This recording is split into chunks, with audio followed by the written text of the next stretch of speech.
Bem-vindos ao podcast Movimento do Otimismo. Vamos celebrar a iniciativa de quem faz a diferença. Com Camila Cavalcante. Olá, hoje eu tenho aqui uma convidada especial, Ana Cristina. Ana Cristina, nós nos conhecemos há algum tempo atrás, acredito que o que, Ana? Uns 7 anos atrás, Será 8? que é tudo isso? É, um pouquinho menos, Eu perdi 6. um pouco da noção da conta do tempo depois da pandemia, mas É, talvez seja isso aí, pelo menos uns 5 anos, eu acho que sim, 5, 6 é, anos. 5, 6 anos. Apresentada por uma grande amiga de ambas, a Sim, Virgínia, vou até falar aqui, porque ela que trouxe essa garota tão maravilhosa. especial, maravilhosa na nossa vida, marcante, né? Sim, sim. Putz, Saiu de saudade. cena, ficou no coração e me deixou Sim, aí uma herança boa, que é fiquei a eu de Ana. passivo aqui. É isso. E numa conversa super descontraída, né, de completamente diferente do que a vida nos levou, né? O Exato. Quem caminho que a diria, né? vida nos levou foi completamente diferente. Mas antes aqui da gente começar, eu gostaria de fazer uma pequena apresentaçãozinha da Ana. Ana Cristina, 49 anos, carioca, jornalista, ambidestra, canceriana, com ascendente em aquário, torcedora do Flamengo e da Viradouro, não sabe usar maquiagem nem andar de bicicleta, não enxerga os óculos se não tiver com eles na cara, casada com o André, mãe do Bruno de 27, da Marina de 12, filha da Nilza com o Antônio, que são casados há 55 anos. Caramba, Ana, se você pudesse apresentar hoje, não pelo que conquistou, mas pela mulher que se reconstruiu depois de tantas voltas, incluindo o recomeço aqui no País Novo, né, as batalhas que vieram aí ao longo do tempo, como que você se escreveria? Você sabe que é curioso, porque é uma pergunta que eu tenho me feito mesmo. Porque quem sou eu depois de tudo que eu passei? Porque é aquilo, outro dia você estava me falando, né, nós mudamos a cada 7 anos, eu falei: "Mas eu acho que 7 anos é muito, porque eu acho que a gente vai mudando conforme a as coisas acontecem", e 7 anos, vamos lá, no mês que vem faz 8 anos que eu cheguei para viver em Portugal. E gente, eu mudei muito nesses 8 anos, eu não posso dizer que eu era uma a lá e eu sou outra hoje, só agora que eu vou mudar de novo, não. Assim, a transformação ela é muito contínua. Vamos lá, a Ana que está aqui hoje sentada de frente para a Camila, é uma pessoa que está redescobrindo, eh, o seu lugar, as suas capacidades, que se entende melhor, que eu acho que é mais generosa, consigo mesma, em termos de entender que a gente não pode fazer tudo, que a gente não pode abraçar o mundo, que se a gente tentar abraçar o mundo, vai escapar coisa por baixo, por cima, pelos lados, entendeu? E não pode se frustrar por isso. Entendeu de uma forma até meio traumática de que a gente não tem controle sobre absolutamente nada e que é que nem as pessoas falam assim: "Ah, não gosto de viajar de carro porque demora muito", mas para mim, você chegar no destino é uma parte da viagem. A caminhada, o O trajeto, o processo. passeio É. também tem o seu valor, e eu acho que é isso, a gente tem que encarar a vida como se a gente estivesse aqui a passeio, né, e tentar fazer, viver da melhor forma, né, escolher pessoas para estarem do nosso lado que contribuam para a nossa qualidade de vida e evolução. E é isso, é muito difícil dizer quem eu sou hoje. Quando você eu mandei isso muito de galhofa, quando você falou: "Ai, faz uma apresentação sua". Isso são coisas meio imutáveis, né, o que eu te coloquei aí. Ah, são os meus pais, os meus filhos, o meu marido, a minha formação profissional, algumas coisas curiosas, né, do meu físico, mas, descrever talvez, fazem parte da minha essência, mas hoje, é muito mais complicado dizer quem eu sou, se eu não partir muito disso, sabe. Porque eu sou a filha de um casal que está há 55 anos junto. Eu tô há 20 anos com o meu marido e a gente tem uma relação muito atípica, do tipo, desde que a gente começou a namorar e tinha 2 meses de namoro, ele começou a trabalhar viajando. Então eu tô aqui hoje falando com você, né, mas ele tá na Alemanha a trabalho, e ele só chega no final do mês pro meu aniversário. da minha filha, que a gente fez aniversário junto. Então, assim, é uma relação que se construiu em confiança, né? E que se fortaleceu em tantas coisas que a gente viveu ao longo do tempo. E profissionalmente eu já fui muitas Anas, né? E hoje eu estou tentando entender o que eu quero profissionalmente para eu dar mais uma virada de jogo. Acho que é por aí. Não sei se eu te respondi, não, Camila. Respondeu sim, senhora. Tinha uma carreira consolidada, não é? Tinha. 8 anos comandando a comunicação da Secretaria de Turismo na cidade do Rio de Janeiro, Isso. A nos Rio anos de ouro da cidade, né? Trabalhei muito. JMJ, Copa do Mundo, Olimpíadas e responsável pela vida digital do Rock in Rio, quando ele voltou a acontecer em 2011. Sim. Vamos mostrar um pouquinho aqui, Ale, para ela, a foto dela nessa brilhante momentos de ouro, ela Vamos lá. trabalhando como Não, os e anos de ouro foram pra cidade, Orcaholic, calma lá. Orcaholic, por isso que hoje ela é uma outra Ana. Ah, Nós estamos sou. falando há alguns tempos atrás, isso em 2018, né? Vamos lá, eu entrei na Rio Tour em 2009. Aham. Saí um breve momento porque recebi esse convite do Rock in Rio para cuidar do digital, numa época que digital era tudo mato. O Instagram estava sendo criado, eu me lembro que falaram assim, criaram uma rede nova chamada Instagram. Aí baixei e fui lá e falei, vou criar aqui, @Rock Antes in era Rio. Orkut, não era que usava? Era Orkut. O Facebook não tinha ainda página de negócios. Eram só as páginas pessoais. Eu falo que eu tenho mais de 2.000 pedidos de amizade no Facebook pendurados até hoje. Eu ainda tenho o Facebook, apesar de não usar tanto. Agora já ultrapassado.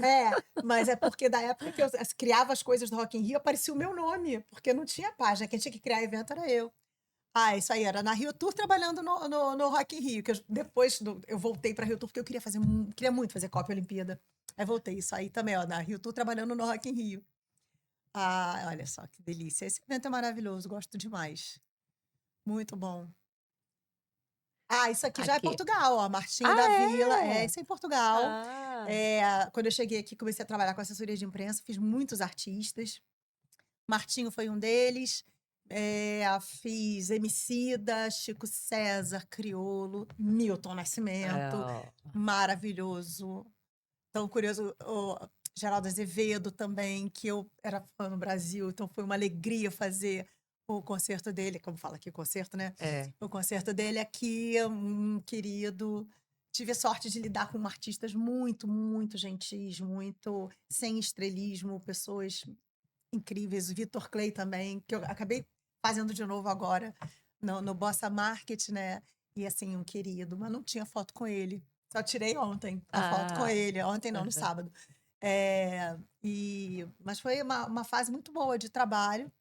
Isso aqui já é outro mais momento outro, da minha vida. Então, mas vamos aqui continuar. Aí, vamos lá. Aí foi quando você decidiu imigrar em 2018, você decidiu, pode me Sim. consertar, imigrar para Portugal, onde você fala que o seu currículo já não valia nada, mas Nada. foi uma escolha Sim. por conta, você pode explicar, por conta da sua família, dos seus Exato. filhos. Imigrar é uma escolha muito difícil, né? Eu acho que a gente escolhe com que dor que a gente convive melhor. Eu convivo com a dor da saudade diária que eu tenho do meu pai e da minha mãe. Estava falando deles ainda há pouco agora com meu marido, falando, eu tenho que ir pro Rio, passar nem que seja 10 dias lá, sabe? Deitadinha no sofá da sala, Colinho do papai e da deles, mãe. exato, assim. Porque eu sinto mesmo muito, muita falta, mas assim, estava num momento muito inseguro. E assim, eu cheguei em 2018, mas isso não foi um rompante, foi uma ideia que a gente veio alimentando já, assim, desde 2015, 2016, e que em 2018 se concretizou.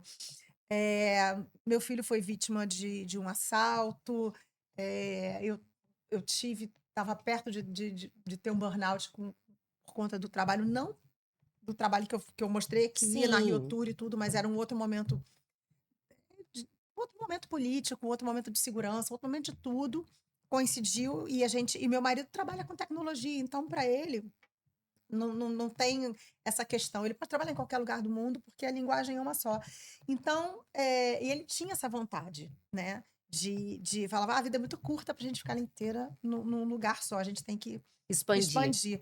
E eu era muito apaixonada pelo Rio, não concordava tanto assim, mas chegou um momento que eu falei, vou vir, vou dar esse salto de fé junto com ele.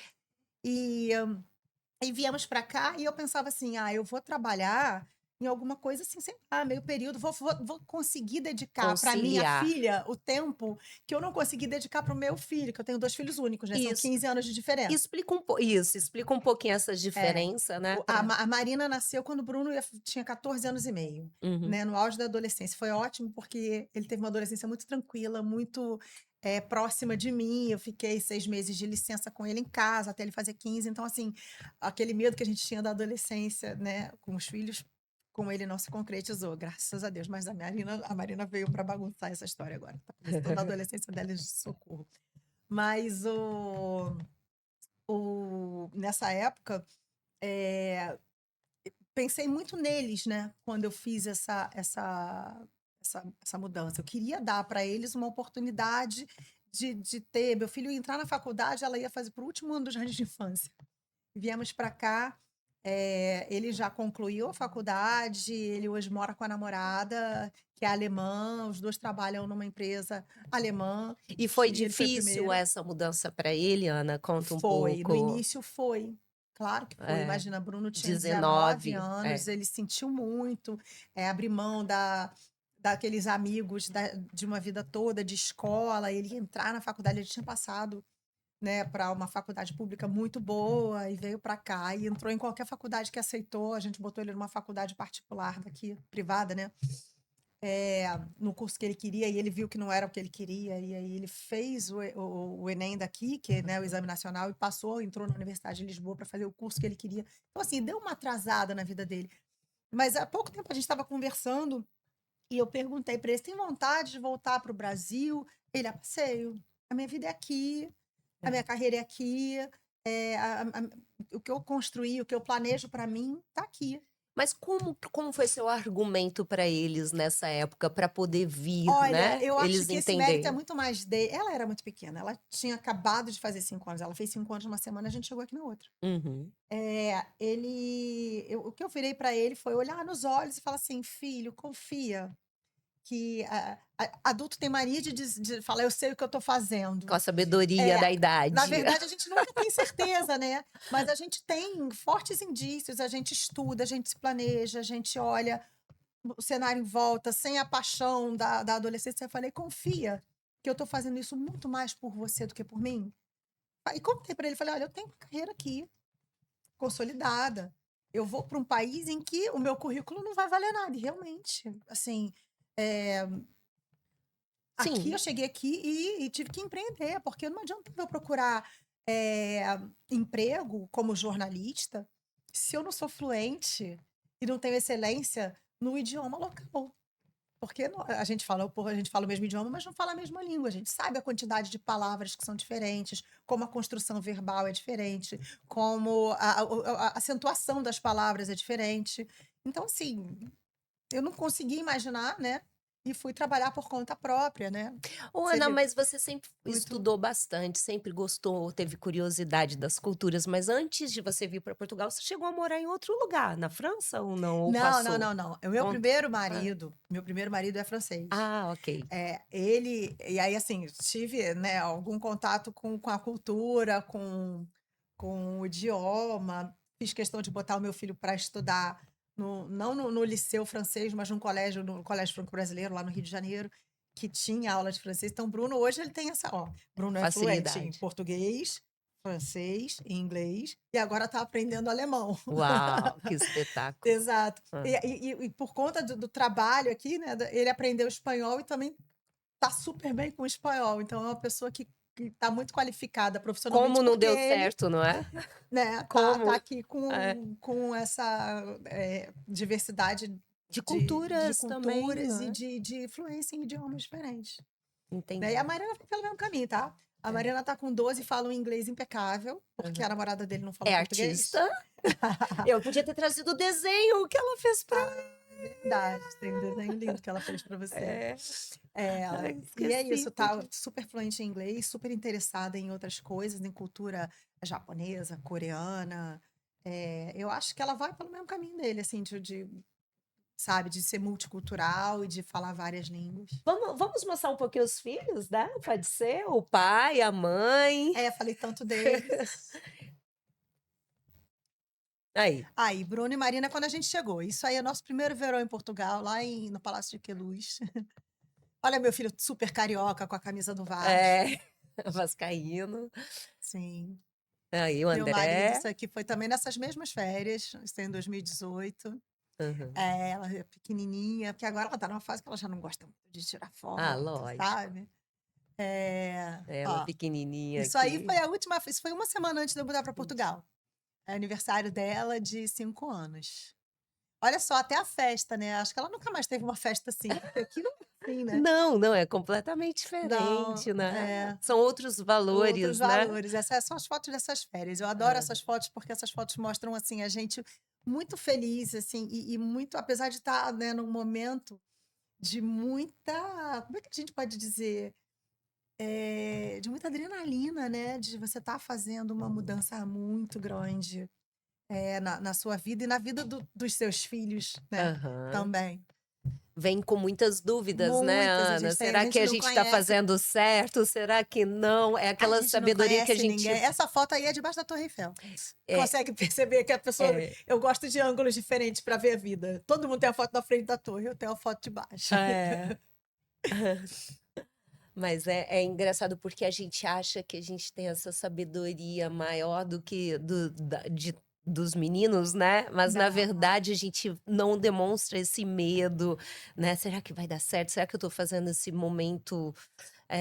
Será que eu tô fazendo essa mudança toda positiva, ser positiva, né? Fala um pouquinho aí desse lado É, otimista que a gente tem que ter, tem não que é? É ter. um Eu me lembro. movimento com a ação, mas sem saber, Você sabe, querendo que dê certo, mas sem saber se pode dar certo ou não. os meus pais são pessoas muito simples, muito de muito bom coração, mas pessoas simples. E meu pai só se formou na faculdade de Direito, eu já estava na escola, eu fui na formatura do meu pai, eu tenho uma vaga lembrança da formatura do Que meu pai, isso, que entendeu? legal. Foram pessoas que trabalharam muito, correram muito atrás de construir a vida. E quando eu falo, meu pai se formou em Direito, meu irmão fez vestibular para Direito, trabalhava com meu pai já, e falei, eu vou fazer jornalismo.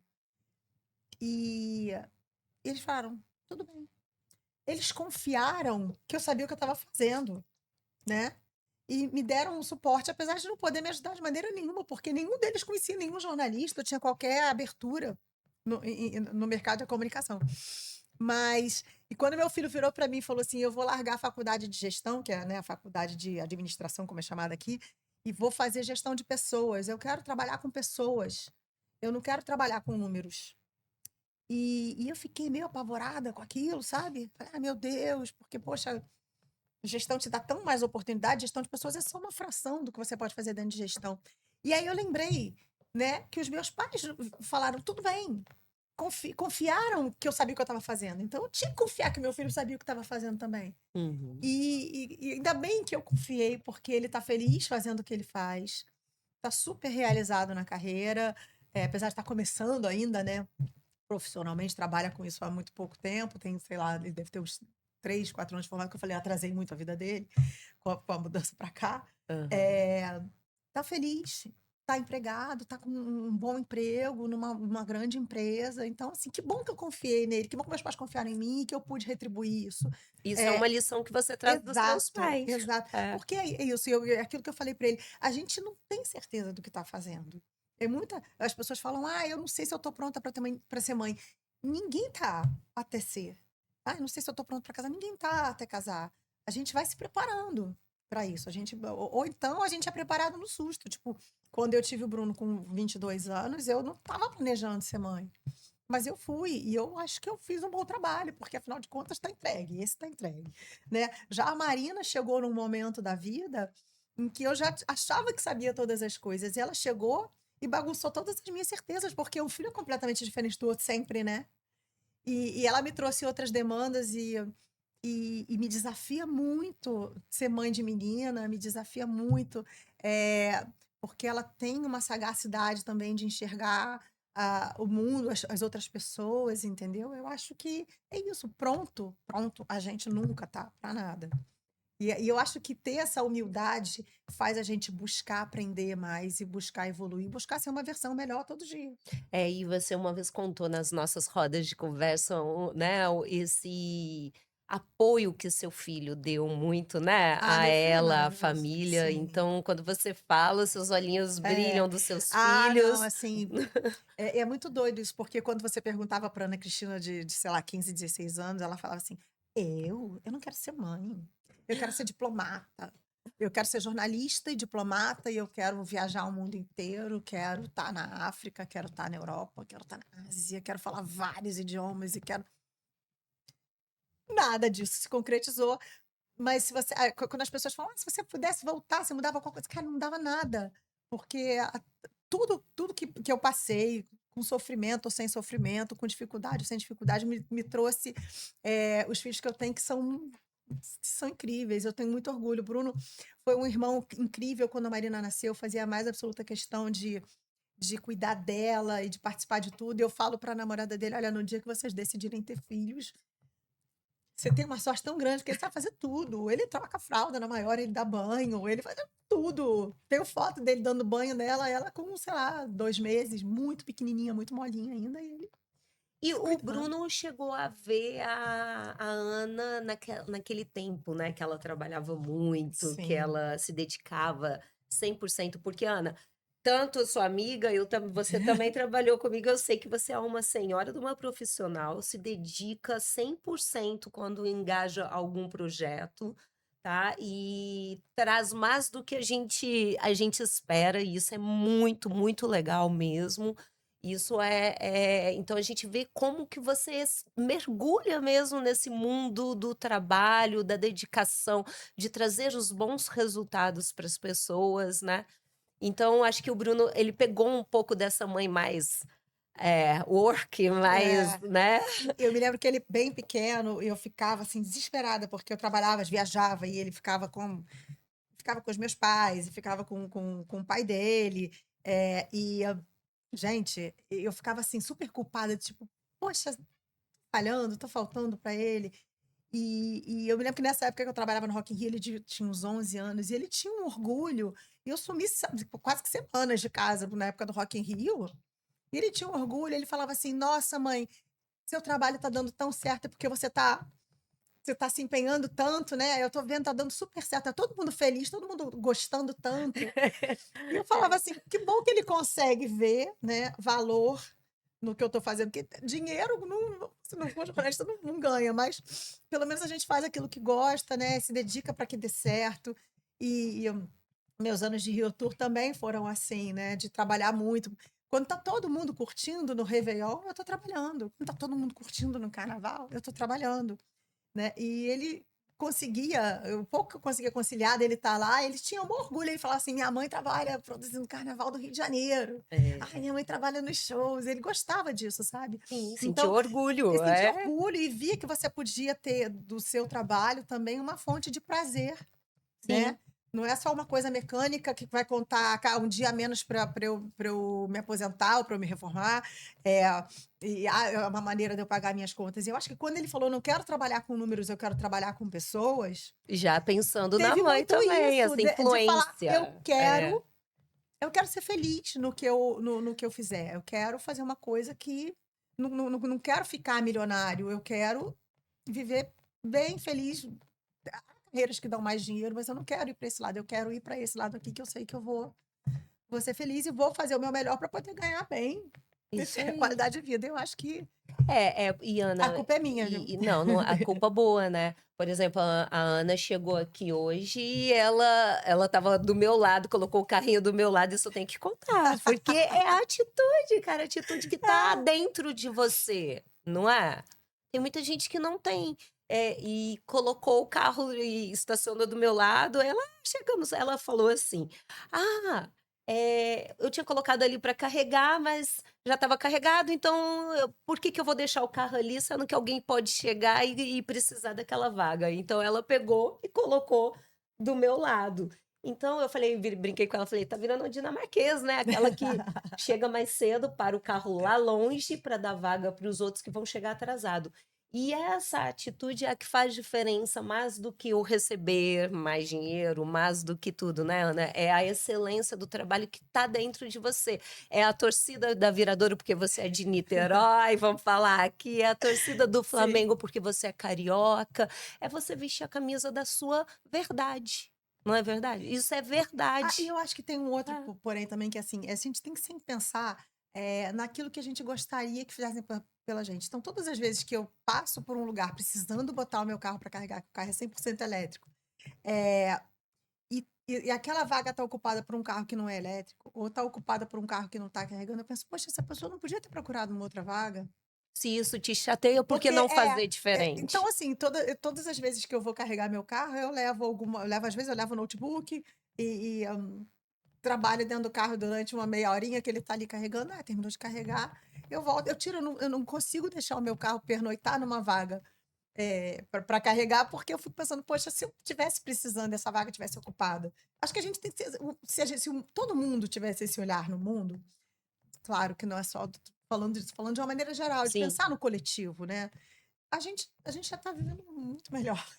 Com Muito certeza, melhor, são as pequenas atitudes que fazem a diferença, não é? eu acho. E a gente pode contar um pouquinho como foi o nosso primeiro encontro? Era por um trabalho, para o Sim. movimento do otimismo? Vamos contar um pouquinho, Ana? Vamos, vamos. Olha, foi curioso porque Virgínia, que é essa nossa amiga que é de Que faz um Recife, trabalho sensacional também, maravilhosa, né? maravilhosa.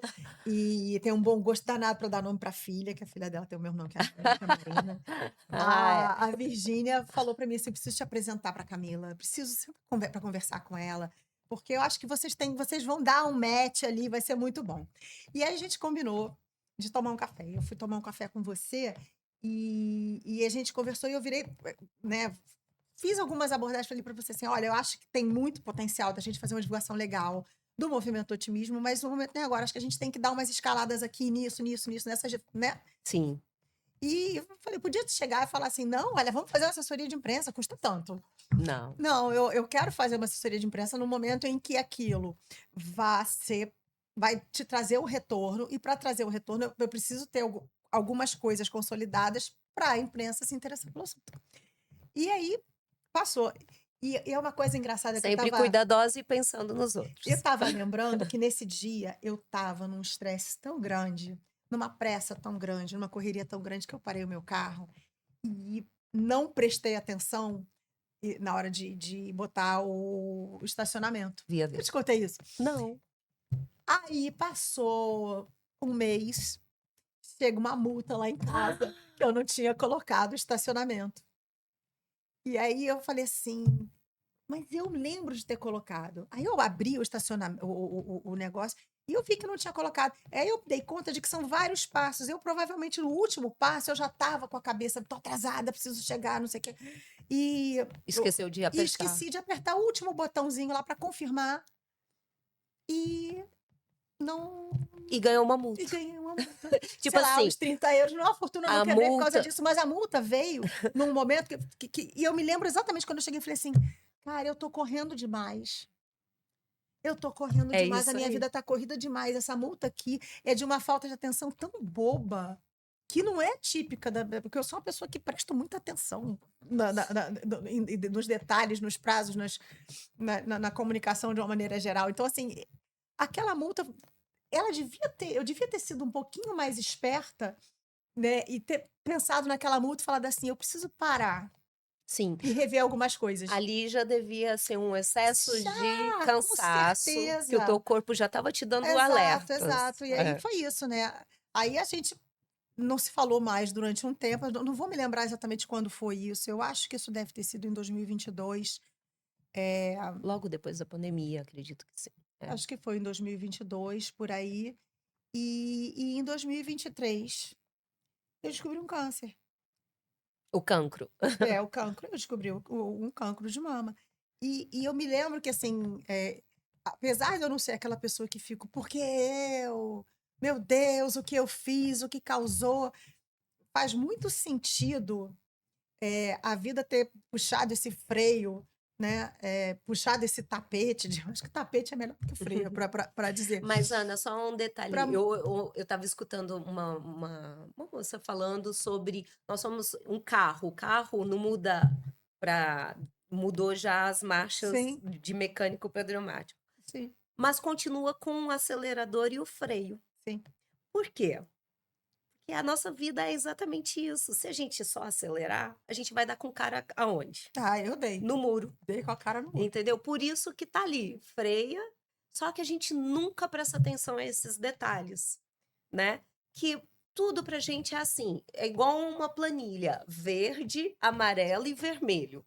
No verde, é aquela dorzinha de estômago, é aquela, esqueci isso, vai passar, vai deixando, é aquela dorzinha assim que você sente e fala, não, é porque eu comi mal ou porque eu bebi alguma coisa que me deu azia. É isso. Aí depois você vai para o amarelo. O amarelo já é aqueles sintomas mais aprofundados. Por que não parar no verde? Não é? Então, a gente quer chegar no vermelho, que aí chega os limites. Eu já cheguei num, assim, né? Se tem uma coisa que a gente faz nesse processo oncológico, é pensar. É pensar muito, o que que eu poderia ter feito diferente, é, o que que eu não quero, o que que eu não vou fazer novamente, porque eu não vou mais me permitir adoecer, né? E eu acho que talvez eu precisasse viver isso, né? E tem muita gente que fala assim, não, o câncer me mudou e tal. Eu já não curto muito falar isso, não. Eu poderia ter mudado sem ter o câncer. Sem dar esse susto na minha mãe, sem dar esse susto nos meus filhos, no meu marido, Você mesmo? sabe? Não, mas porque eu não sei como é que cada um recebe o diagnóstico, tá? Mas quando eu recebi o diagnóstico, eu não tive medo de morrer. Eu tive medo de fazer falta. Aham.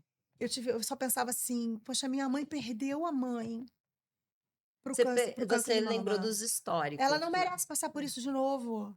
Tanto que eu não consegui. Eu falei com meu irmão, falei assim: olha, eu não vou conseguir dar essa notícia para minha mãe. Fiquei meses falando mal com ela, falando pouco com ela, porque eu não queria que ela percebesse que uma falha na minha voz, ou uma preocupação, ou um abatimento. É, assim, falando, poxa, minha mãe deve estar chateada comigo, porque eu não tô falando direito com ela.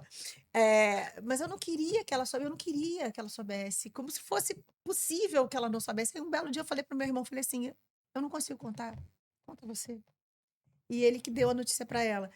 Assim, e a minha mãe tinha a idade da minha filha quando a mãe dela ficou doente, então assim, isso foi o mais difícil de processar de Você tudo. lembrou de todo um Não, passado, eu né? pensava no tamanho da dor. Minha mãe sempre falou tanto, né, da dor que ela sentiu de ver a mãe adoecer, que ela falava assim: a minha mãe era muito católica, então eu era anjinho de procissão, e foi num ponto que eu rezava para ela ficar boa. Aí chegou uma altura que eu rezava para ela morrer, porque ela estava sofrendo muito, ela não merecia mais passar por aquilo. E chegou uma altura que eu parei de rezar. Uhum. Porque eu falava: Deus não pode existir Dor, porque a né? minha mãe é uma mulher tão boa, uma mulher tão dedicada a ele, né? Tá sempre tão atuante na igreja, por que que ela tá sofrendo tanto? Né? Isso, vamos lá, minha mãe tem 81 anos, isso, ela era criança, isso tem, bota mais de 60 anos nessa história, quase 70 anos atrás. Então, não tinha muito o que se fazer, Naquela né, época. naquela altura. Então, assim, eu sempre escutei muito isso, e eu pensava assim, será que a minha filha vai ter essa mesma dor, vai ter essa mesma. Passou Então foi milhares de exato. Em coisas na momento nenhum cabeça. eu falava assim: "Meu Deus, eu vou morrer". Não, eu pensava assim: "Meu Deus, eu vou fazer falta para minha mãe, eu vou fazer falta para minha filha", sabe. Aham. Eu não sei como é que é para cada um, mas para mim foi muito assim. E, E eh aí eu te liguei e a gente reativou Quando eu essa. falo que as coisas têm que acontecer, que eu acredito muito que assim, é como se tivesse um roteiro escrito e a gente vem aqui para cumprir aquele papel. E meu roteirista, pô, ele podia ter pegado mais leve, mas ele resolveu caprichar no drama, Lógico. né? Mas assim, eu falo, apesar do câncer, eu tive muita sorte de te reencontrar naquele momento, que eu estava muito fragilizada, fora do meu país, longe dos meus pais, longe de tudo que eu conhecia de tratamento oncológico, dos meus amigos médicos brasileiros que podiam me dar tanto suporte. Tenho muitos amigos médicos incríveis. Chegou alguma hora a querer voltar? Olha, não é Pensou? que eu cheguei, eu me lembro que quando eu cheguei no hospital, do Hospital de Cascais, para a consulta, diz que eu estou muito sem voz, que eu trabalhei o final de semana todo. É, num evento aberto, peguei sereno, era muito barulho, tive que falar mais alto, tô sem voz. Mas quando eu tive essa consulta, cheguei no hospital e olha só, o médico era brasileiro.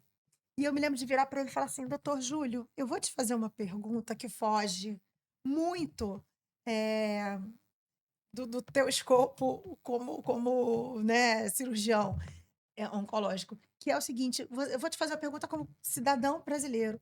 Falei pra ele, somos brasileiros. Eu não conheço ninguém que passou por um processo oncológico aqui. Ninguém. Eu não sei como é que é.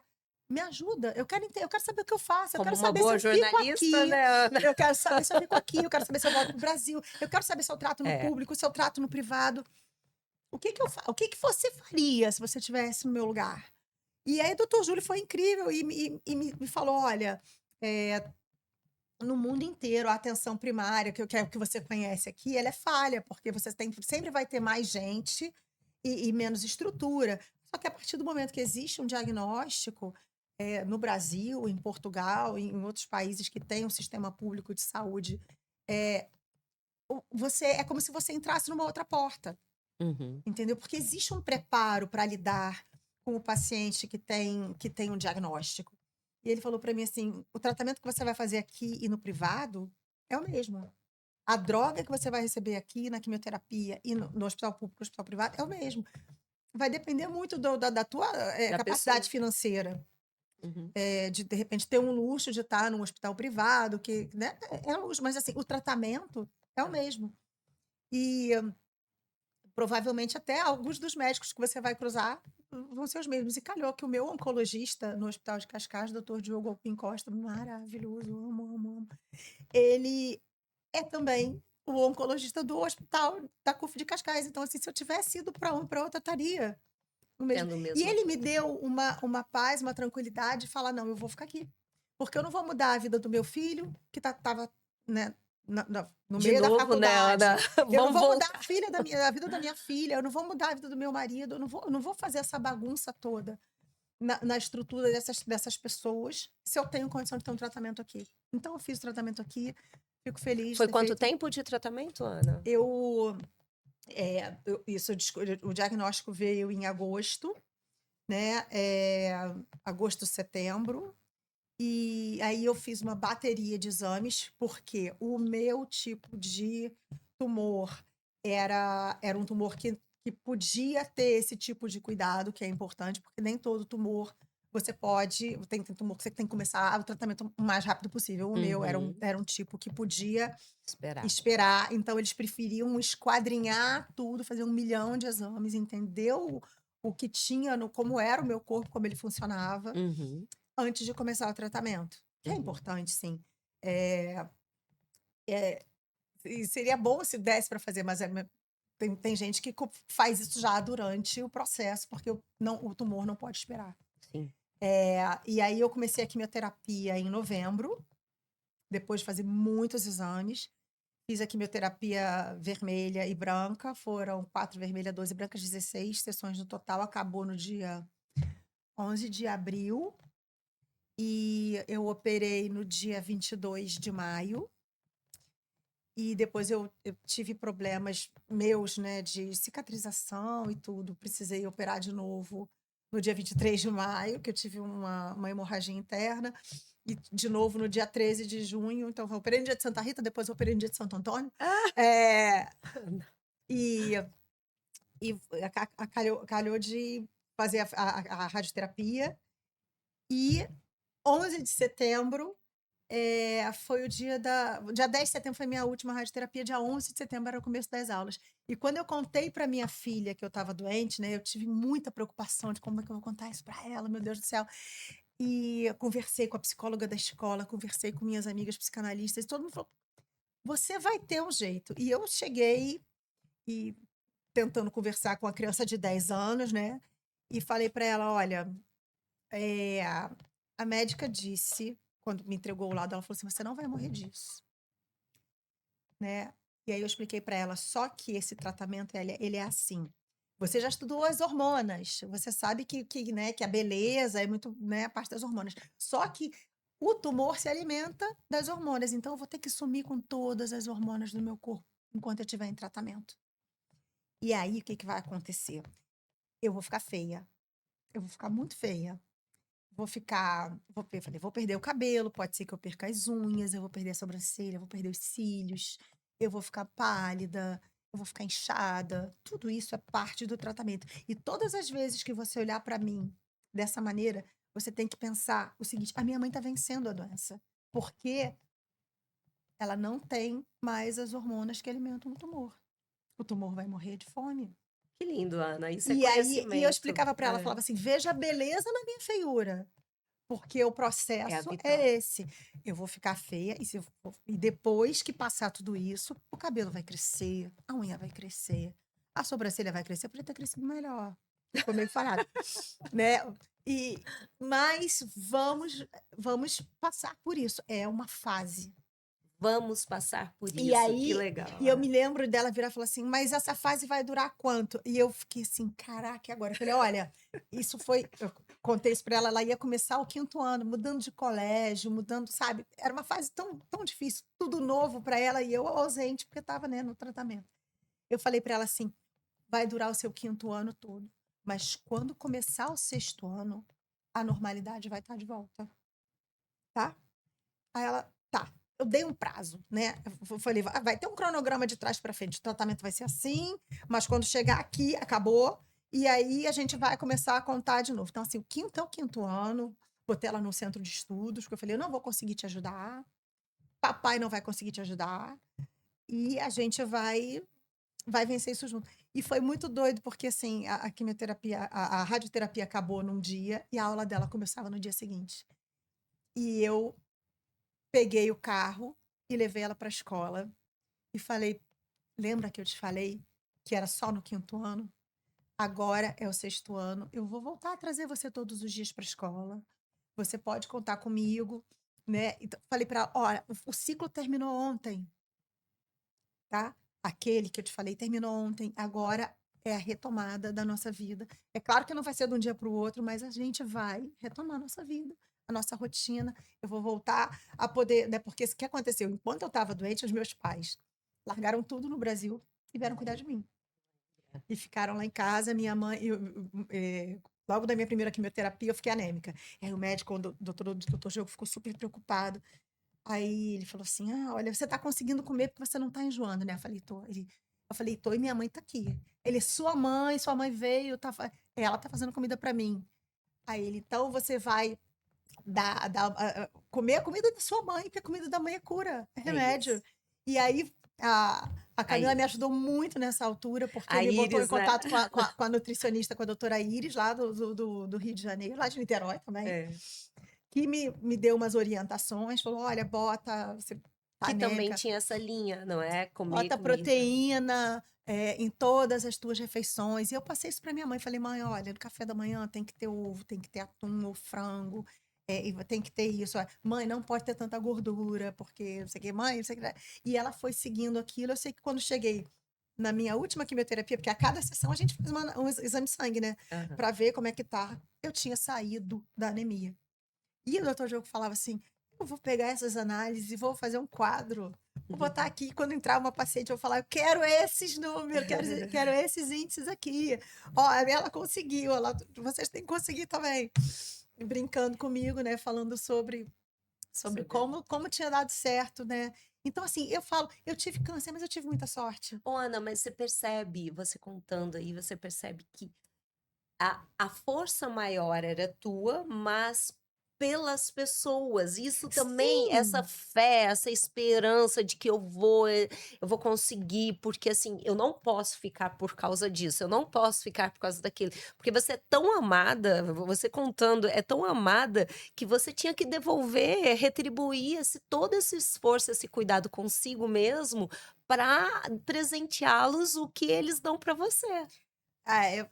Eu pensava muito nisso, assim, eu dei muita sorte. O Eu dei muita marido, sorte, na vida toda. Eu não vou falar: "Ai, que merda que eu tenho câncer". Eu não vou, porque o câncer ele é só mais um capítulo na minha história, ele não é a minha história toda. E, olha a sorte que eu tive de encontrar um cirurgião brasileiro que me deu, que além de ser um cirurgião incrível, é um ser humano maravilhoso. De ter encontrado um oncologista que é super dedicado, eh, que eu sou muito fã do trabalho dele. Essa semana, há poucos dias, teve um congresso, é o maior congresso de oncologia do mundo que acontece nos Estados Unidos. Ele foi, e, cara, eu tô vendo ele na televisão, ele aparece na SIC, ele tá na rádio, ele tá no Expresso, dando entrevista sobre as novidades, falando que vai trazer tratamentos para fazer em Portugal, de medicações e é novas. importante o Olha, muita acesso de sorte! vocês a um grande profissional desse, Sim, não mas é? É. sabe, e sorte de te reencontrar num momento em que você também estava voltada para isso, e você trouxe, olha, tanta gente bacana, a doutora Iris, a Andressa Semionato, maravilhosa, o André Marosso, que é o meu psicanalista até hoje, maravilhoso, incrível, que me deu a mão. Então, assim, eu nunca me senti, desamparada, eu não tive medo de, como eu te falo, já não tinha medo de morrer, e fui tendo cada vez menos medo de fazer falta, porque eu via que tudo estava sendo feito por mim, sabe? Doutora Patrícia, dentista. Vou falando e vou lembrando.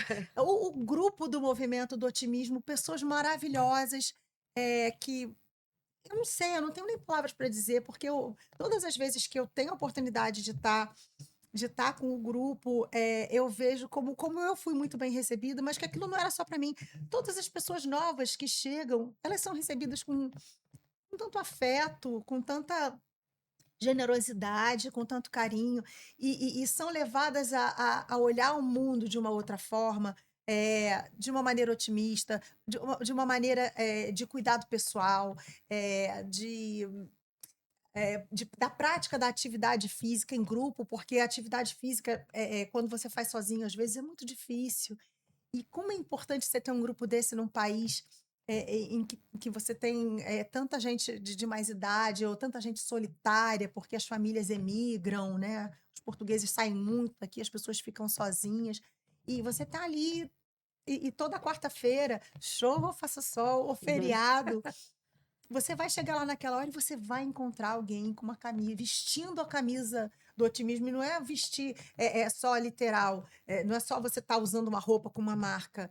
É você ter uma identidade, é você ter um compromisso que é com você e é com o próximo, de olhar a vida, de uma maneira positiva, sem positividade tóxica, mas com generosidade.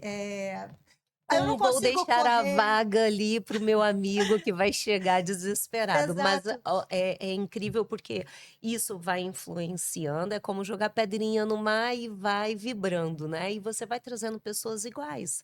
Então, se a Ana faz hoje parte do movimento, se o movimento faz parte hoje da Ana, é porque você vibra na mesma frequência que todo mundo ali, né? Nós viemos todos despido dos nossos egos, Sim, não é? A gente sim, atravessa o mar e nosso currículo não é nada aqui. exatamente. Então é importante a gente pegar essa sabedoria da humildade, despido do ego, despido de tudo e recomeçar.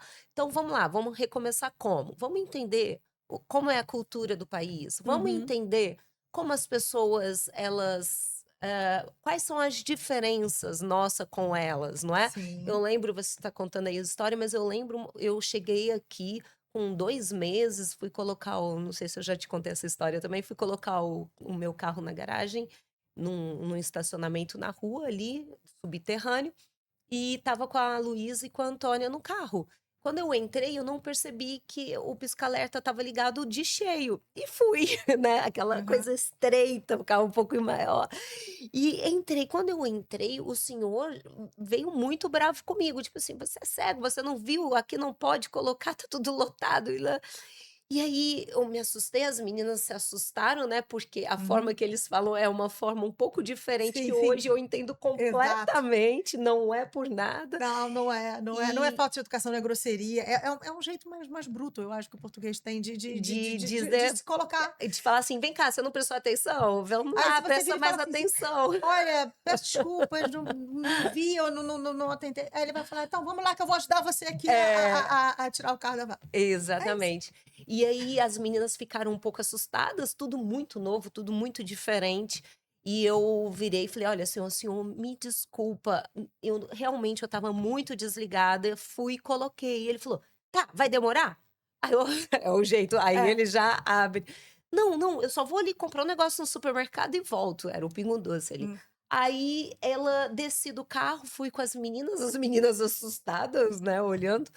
E aí peguei e comprei um cupcake, falei pra Antônia: "Antônia, quando a gente voltar lá no estacionamento, o senhor você vai e entrega esse bolinho para o senhor e pede desculpas, vamos pedir sim. desculpas pelo nosso ato". Aí ela chegou, eu fui lá e devolvi com um bolinho e a pessoa ficou até desconcertada. Então, quando aquilo aconteceu isso, 2 meses aqui, eu falei: "É isso, eu preciso o quê? Espalhar esse movimento do otimismo, com sabedoria, com respeito às pessoas, entendeu? Nós não estamos aqui para invadir nada, nós estamos aqui para agregar. Vamos Exato. todo mundo junto. E hoje é lindo, porque o encontro é feito lá na casa dos portugueses, a Sim. Maria Isabel, a Marisca Petisca. Hoje ela fala que ela é até uma brasileira. Ela é uma querida, maravilhosa. E Mas você pensa assim, naquele momento, olha, é a vida fazendo assim: "Alô, Camila, é, olha, o jeito deles é esse, o nosso é esse", e a gente exato. pode conviver, e eu tenho certeza que ele saiu dali, eh, feliz, falou: "A pessoa foi gentil comigo", É. isso é muito, talvez, esse tipo de atitude é muito brasileira, do tipo: "Ah, você foi gentil comigo, toma aqui um docinho". Eu lembro que, quando a minha filha chegou aqui, e acho que foi não me lembro qual era o feriado, que eu arrumei alguma coisa e levei e dei de presente para as professoras. E e elas ficaram assim: "Ah, mas é para mim? Mas por quê?" Mas eu falava: "É".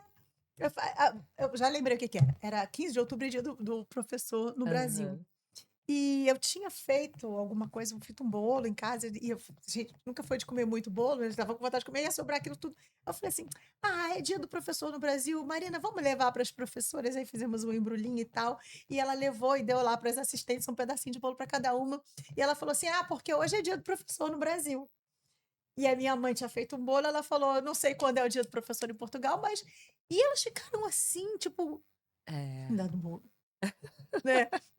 Mas eu acho que com o O que se tempo, passa? é, com o tempo elas vão entendendo que esse é o nosso jeito, a É o gente nosso gosta jeito. né, É, nas datas a gente gosta de presentear quem tá, ainda mais quem tá com os nossos filhos pequenos, né.